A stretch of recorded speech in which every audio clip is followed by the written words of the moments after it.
ஆண்டவராகிய இயேசு கிறிஸ்துவின் நாமத்தினாலே இந்த விடுதலை தேடி நிகழ்ச்சிக்கு உங்களை வரவேற்கிறேன்.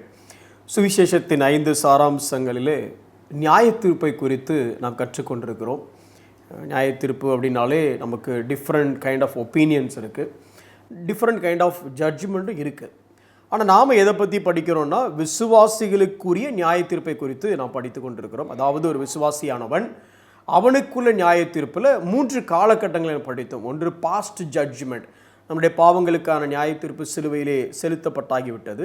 இன்னொன்று ப்ரெசன்ட் ஜட்ஜ்மெண்ட், நம்மளுடைய செல்ஃப் எக்ஸாமினேஷன், செல்ஃப் ஜட்ஜ்மெண்ட். அதையும் தாண்டி தேவனுடைய சாஸ்டைஸ்மெண்ட், சிக்ஷை அப்படிங்கிற காரியத்தை குறித்து பார்த்தோம். இப்பொழுது ஃபியூச்சர் ஜட்ஜ்மெண்ட், ஒரு நாள் நாமளும் சிங்காசனத்துக்கு முன்னே நிற்க போகிறோம்.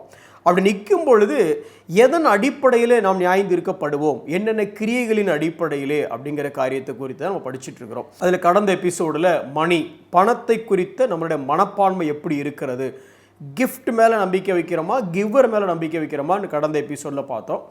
இன்னைக்கு அதே மாதிரி கிவிங் ஆர் ரிசீவிங், அதே மாதிரி யாருக்குரிய பணத்தோடு தொடர்புடையதான் கொடுக்கிற மனப்பான்மை நமக்கு எப்படி இருக்கிறது அப்படிங்கிறத குறித்து நம்ம தியானிக்க போகிறோம். நம்ம எல்லாத்துக்கும் தெரிஞ்ச ஒரு வசனத்தை வாசிக்கிறேன். அந்த வசனத்தை வாசித்தோன்னு உங்களுக்கே புரியும் எங்கே நிற்கிறாங்க அப்படின்னு உங்களுக்கு புரியும். பாருங்களேன், 2 கொரிந்தியர் 9வது அதிகாரம் 6வது வசனத்தை 7வது வசனத்தை வாசிக்கிறேன். கொஞ்சம் கவனமாக நீங்கள் கேளுங்க. பின்னும் நான் சொல்லுகிறது என்னவெனில், சிறுக விதைக்கிறவன் சிறுக அறுப்பான், பெருக விதைக்கிறவன் பெருக அறுப்பான். அவன் விசனமாயும் அல்ல கட்டாயமுமாயும் அல்ல, தன் மனதில் நியமித்தபடியே கொடுக்க கடவன். உற்சாகமாய் கொடுக்கிறவனிடத்தில் தேவன் பிரியமாய் இருக்கிறார். ஆஹா, வந்துட்டாங்கடா காணிக்கையை பக்கம் அப்படின்னு நினைக்கிறீங்க. கரெக்டு. ஏன்னா இந்த வசனத்தை நம்ம எல்லாரும் எடுத்து பயன்படுத்துறது எதுக்குன்னா காணிக்கைக்கு தான். குறிப்பாக இந்த வசனத்தை அதிகமாக எங்கே பார்க்கலாம்னா எல்லா டொனேஷன் ரிசிப்டில் பார்க்கலாம், இல்லை இந்த காணிக்கை பெட்டியில் பார்க்கலாம். உற்சாகமாய் கொடுக்கிறவனிடத்தில் கர்த்தர் பிரியமாய் இருக்கிறார். ஆனால் இந்த வசனத்தோட பின்னணியம், அதாவது கான்டெக்ஸ்ட் கொஞ்சம் முன்னை படித்தாலே எதற்காக இது எழுதப்பட்ட வசனத்தை புரிஞ்சுக்கலாம். ஃபார் எக்ஸாம்பிள், 1வது வசனத்தை படித்து பார்த்தீங்க அப்படின்னா, பரிசுத்தவான்களுக்கு செய்ய வேண்டிய தர்ம சகாயத்தை குறித்து அப்படின்னு இருக்குது. அப்போ இது என்ன சொல்லுது? சர்ச்சைக்கு போடுற காணிக்கையை பற்றி பேசலை, பரிசுத்தவான்களுக்கு அவங்க கஷ்டப்படுகிற நேரத்தில் அவங்களுக்கு செய்யக்கூடிய தர்ம காரியத்தை பற்றி இது பேசுது. சரி, அதையும் விட்டுருங்க. 1வது வசனத்தை விட்டுட்டு அதுக்கப்புறம் தான் இருக்குது. அப்படியே கீழே 5வது வசனத்தை படிச்சிங்கன்னு வச்சுக்கிங்களேன். அங்கே என்ன சொல்லுதுன்னா, வாக்குத்தத்தம் பண்ணப்பட்டிருக்கிற உங்கள் தான தர்மமானது அப்படின்னு வருது. அப்போ இது பேசிக்காக இது காணிக்கை பற்றி பேசுதா இல்லை சேரிட்டி ஒர்க்ஸை பற்றி பேசுதாங்கிறத நீங்களே முடிவு பண்ணிவிடுங்க. சரி, அது உங்கள் விருப்பம். பிரின்சிபல் ஏதோ சேம் தான். உற்சாகமாக கொடுக்குற இடத்துல தேவன் பிரியமாக இருக்கிறாருங்கிறது பிரின்சிபல், இல்லை இந்த மாற்று கருத்தும் இல்லை.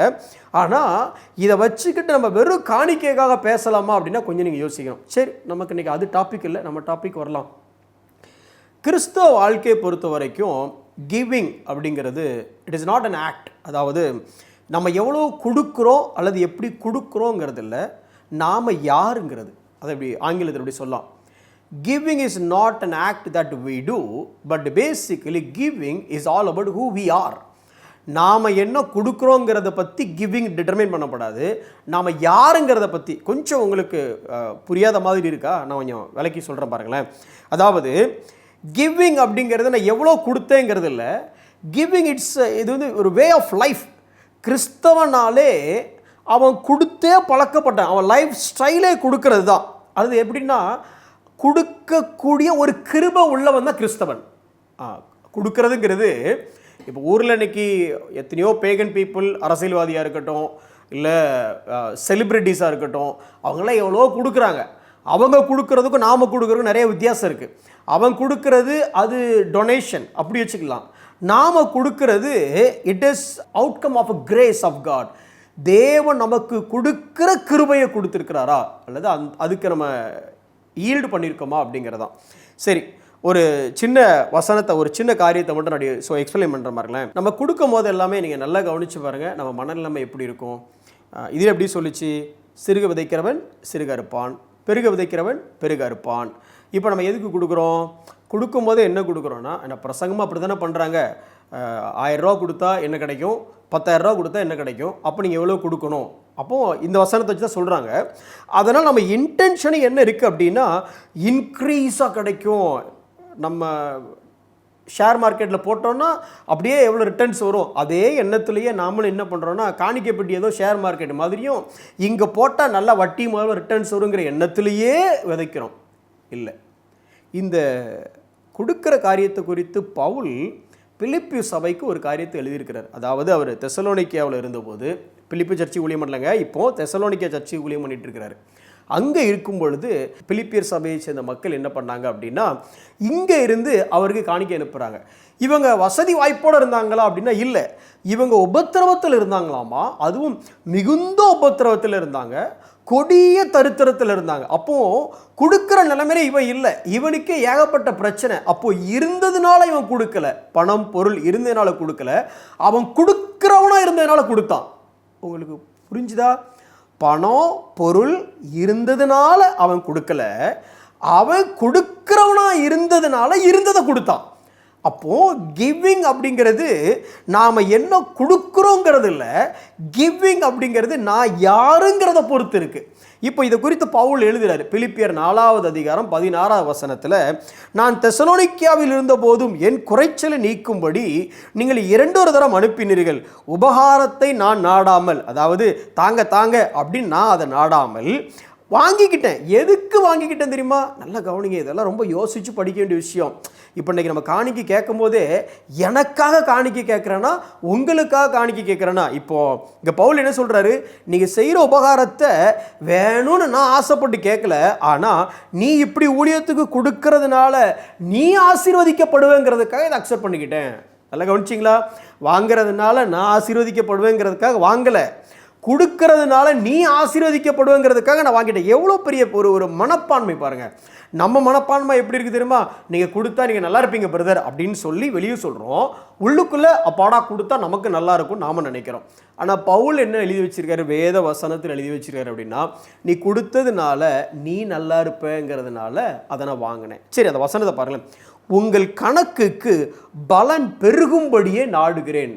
நான் ஏன் உன்னை கொடுக்க சொல்கிறேன், ஏன் இதை நாடுறேன்னா உன் அக்கௌண்ட்டில் அதிகமாக கிரெடிட் ஆகும். சரி, இப்போ கரெக்டாக வந்துச்சு பார்த்தீங்களா?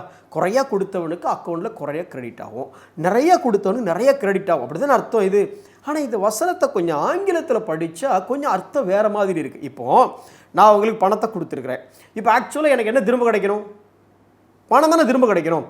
ஏன்னா சிறுக விதைக்கிறேன், கோதுமை விதைச்சா கோதுமை கிடைக்கும், நெல் விதைச்சா நெல் கிடைக்கும், பணத்தை விதைச்சா பணம் கிடைக்கும். அப்படி தான் நாம் புரிஞ்சுக்கிறோம்.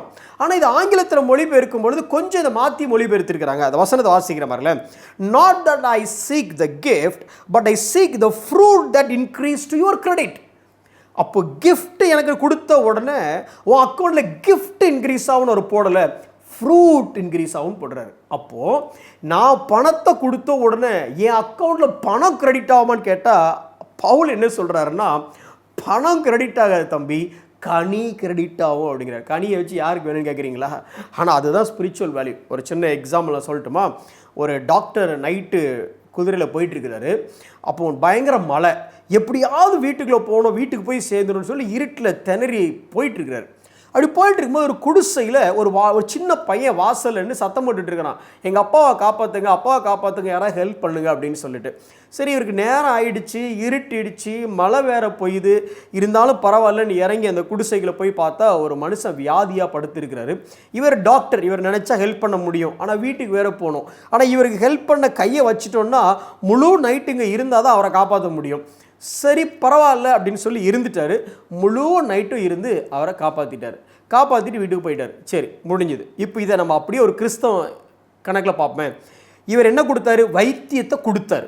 இப்போ இவருக்கு என்ன கிடைக்கணும்? வைத்தியம் கிடைக்கணும், ட்ரீட்மெண்ட் கிடைக்கணும். ஆனால் ஆக்சுவலாக எனக்கு என்ன நடந்துச்சு தெரியுமா? இவர் போகக்கூடிய பாதையில் இவருக்கு பகைஞாலியாக இருக்கக்கூடியவங்க அன்னைக்கு அவரை காலி பண்ணணும்னு சொல்லி அங்கே திட்டம் போட்டு அங்கே வெயிட் பண்ணிட்டு இருந்தாங்க நைட்டு.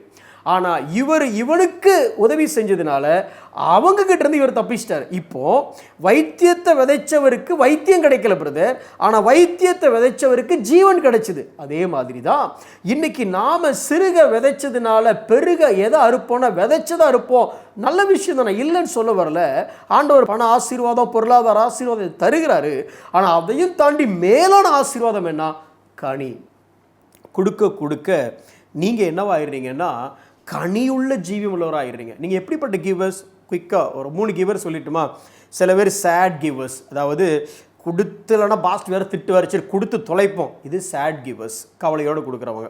ஒரு சில பேர் மேட் கிவர்ஸ், என்ன தெரியுமா? அவங்க எப்படி அப்படின்னா கொடுக்கலன்னா கையை காலை உடச்சி போயிட்டாங்கன்னா, ஏதாவது ஆயிடுச்சுன்னா, ஏதாவது அசம்பாவிதம் நடந்துருச்சுன்னா பைத்தியம் பிடிச்சிரும், போய் விஷம் கொடுத்துறேன், இது மேட் கிவர்ஸ்.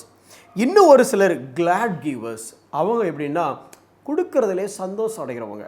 அப்படி சந்தோஷம் அடைகிறவங்களா நீங்கள் கொடுக்குறீங்களா, கட்டாயத்தினால கொடுக்குறீங்களா, இல்லை பயத்தினால நீங்கள் கொடுக்குறீங்களா? நீதிமொழியில் 22வது அதிகாரம் 9வது வசனம் சொல்லுது, he that hath the bountiful eye shall be blessed. அதாவது ஒரு விஸ்தாரமான பார்வை, ஒரு கொடுக்கக்கூடிய எண்ணம் இருக்கிறவன் ஆட்டோமேட்டிக்காக அவன் ஆசீர்வதிக்கப்படுவான். எனக்கு அருமையான சகோதரனை சகோதரியே, கொடுக்கிறதுங்கிறது willingly, not just about money, it is all about who you are. கொடுக்கிறதுங்கிறது நம்மளுடைய நேச்சர். தேவன் தம்முடைய ஒரே பேரான குமாரனையே உங்களுக்கும் எனக்கும் கொடுத்தார். அப்படி என்ன நமக்கு கொடுக்கப்பட்டிருக்கிறதுங்கிறத உணர்ந்தோன்னா என்னத்தை வேணாலும் கொடுக்கறதுக்கு நாம் தயாராக இருப்போம். willingly கொடுக்க தயாராக இருக்கிறோமா? கண்களை மூடி நாம் செபிப்போம். அன்புள்ள ஆண்டவரே, உடைய சொந்த குமாரன் என்றும் பாராமல் குமாரனையே எங்களுக்காக நீர் கொடுத்தீர் ஆண்டவரே. அப்பா, நாங்கள் கொடுக்கிறவர்களாக விசனமாயும் அல்ல, கட்டாயமாய் அல்ல ஆண்டவரே. எங்களுடைய இயல்பே கொடுக்கிறது, எங்களுடைய இயல்பே விதைக்கிறது. அப்படிப்பட்டவர்களாக நாங்கள் மாற நீங்கள் உதவி செய்யுங்க ஆண்டவரே. அதே நேரம் சபையும் காணிக்கையும் பொருளையும் நாடாமல், தங்கள் வசதிக்காக நாடாமல், தேவ ஜனங்களினுடைய பக்தி விருத்திற்காக, தேவ ஜனங்களுடைய கனி கொடுக்கிற ஜீவியத்திற்காக, தேவ ஜனம் மறுரூபம் அடையக்கூடிய அந்த நோக்கத்தோடு இந்த பணம், இந்த பொருள், இந்த காரியங்களை பெற்றுக்கொள்ள நீங்கள் உதவி செய்யுங்க ஆண்டவரே. கொடுக்கிற நாங்களும் பெற்றுக்கொள்ளுகிற ஊழியங்களும் இந்த மனப்பான்மையோடு செயல்பட கிருபை புரிந்தருளும். இயேசுவின் நாமத்தில் செபிக்கிறோம் நல்ல பிதாவே, ஆமென்.